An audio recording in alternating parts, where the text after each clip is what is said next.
Episode 4 of The Beauty has just landed on our screens, and following a premiere of the first 3 episodes last week, which provided a story that felt like it was the love child of The Substance and It Follows, this episode didn't hold back with continuing the grotesque visuals and the value that people put on their idea of beauty. Episode 4 was a shorter episode at only around 35 minutes, and even though around 20 minutes of it felt like it was pure action, there was still a lot to take away from it. So let's get into exactly what that was. Here is The Beauty Episode 4 Ending Explained. Just to let you know, this video will contain spoilers.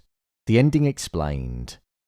The ending of this episode was essentially focused around us seeing inside the mind of Cooper following everything that he went through whilst inside the quarantine zone.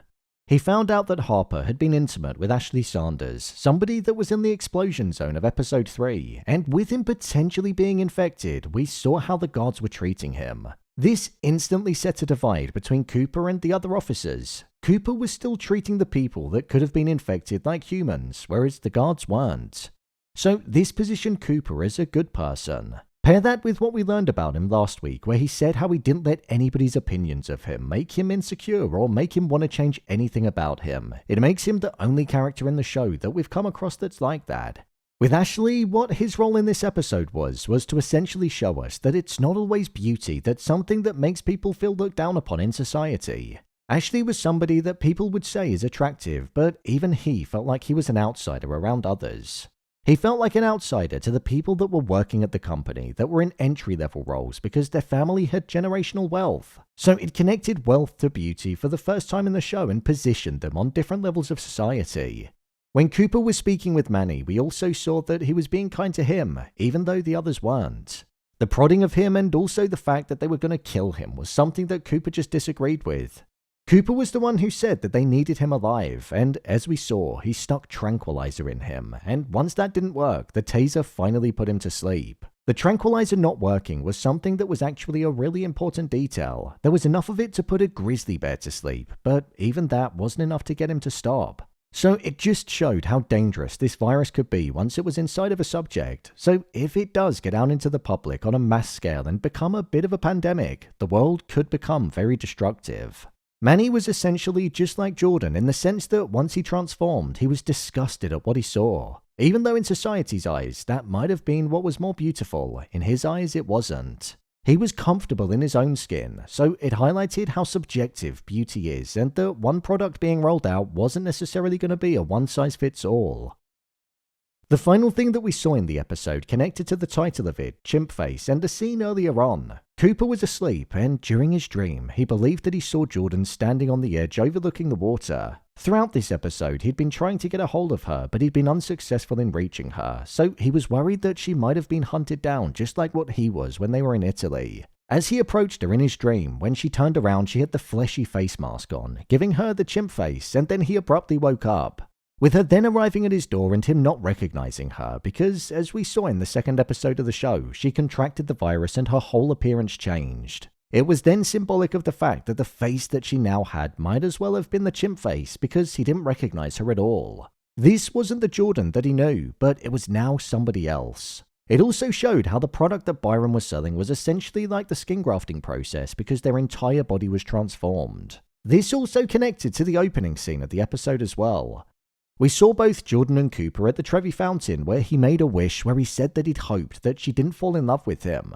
As we saw in episode 2 of the show, them being together was something that was strictly just for fun in her eyes and he agreed to it. However, what we're seeing with the way that Cooper's acting and being so concerned and also that very wish in the opening scene, it seems like he's the one that's falling for her, but maybe she just can't see it.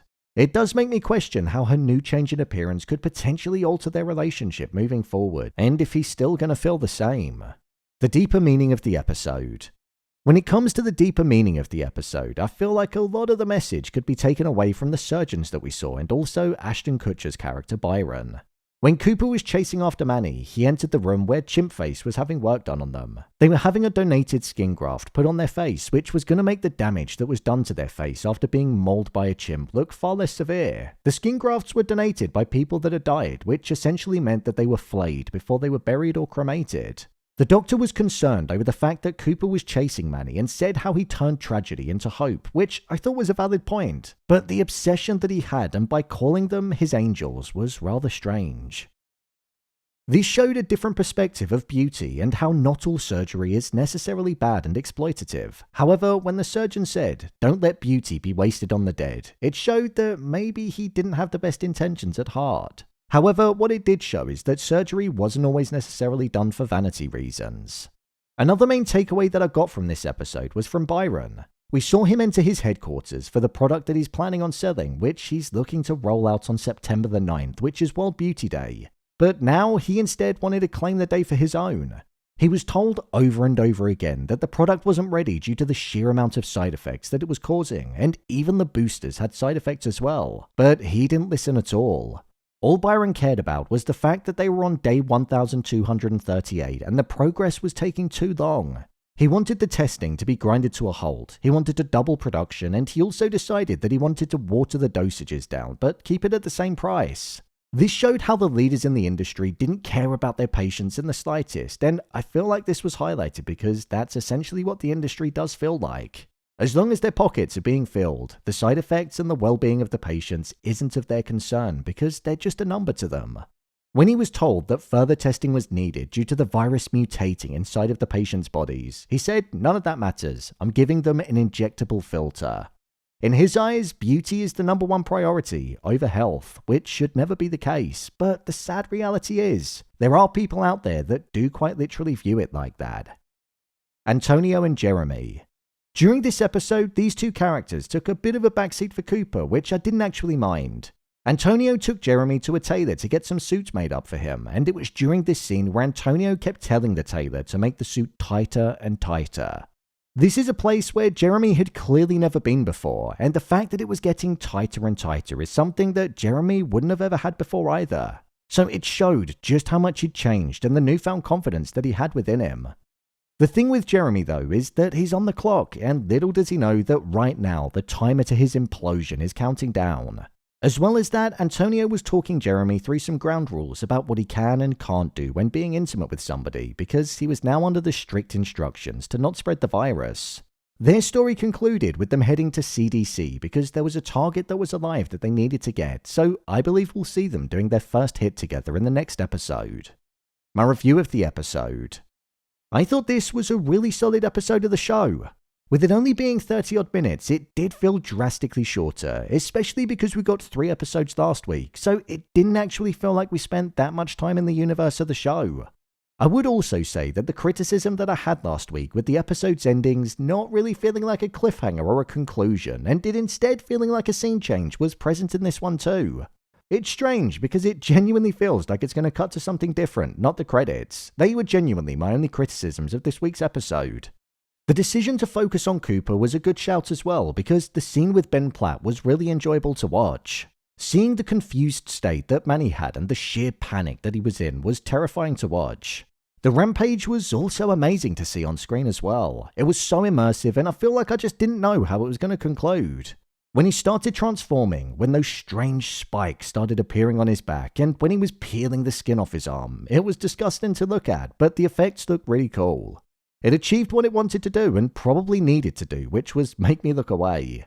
I said this last week, but I'll say it again here. When you get actors that can actually act in a show, it makes the world of difference. Ben Platt and Evan Peters were great on screen together, and it just got that point across perfectly. No Kim Kardashian or Cara Delevingne. Just people that deserve to be on screen because they're actually good. Even though the show isn't solely focused around the police drama element, I do feel like that part of it is really gripping, and it provides a good alternative perspective to what's going on. Rather than just having the company selling the product and the virus spreading, the FBI element of it almost makes it feel a little bit more real and like it's in touch with reality a bit more. Cooper is essentially us in the show. He stands for the majority viewpoint and is the person that doesn't get work done or fall victim to feeling like he needs to, and I'd say that that's the majority of the population. Evan Peters is playing a role that suits him down to the bone because he does come across like that kind of person in real life, so I'm glad he's involved in the project. I would say that this episode didn't feel like it had as much to say as the first 3 episodes, as most of it was just filled with action, but there were still some core themes that were explored that we could take away from it, so it was still enjoyable to watch. I think this is Ryan Murphy's best show in years. Yeah, I'm happy to say that. Better than anything he's done in recent times, and even better than his last couple of seasons of American Horror Story. I'm well and truly strapped in for the gore fest that this is and the discussion that it's putting forward about the value that people put on beauty when compared to their own safety. So, there you have it, The Beauty Episode 4 Ending Explained.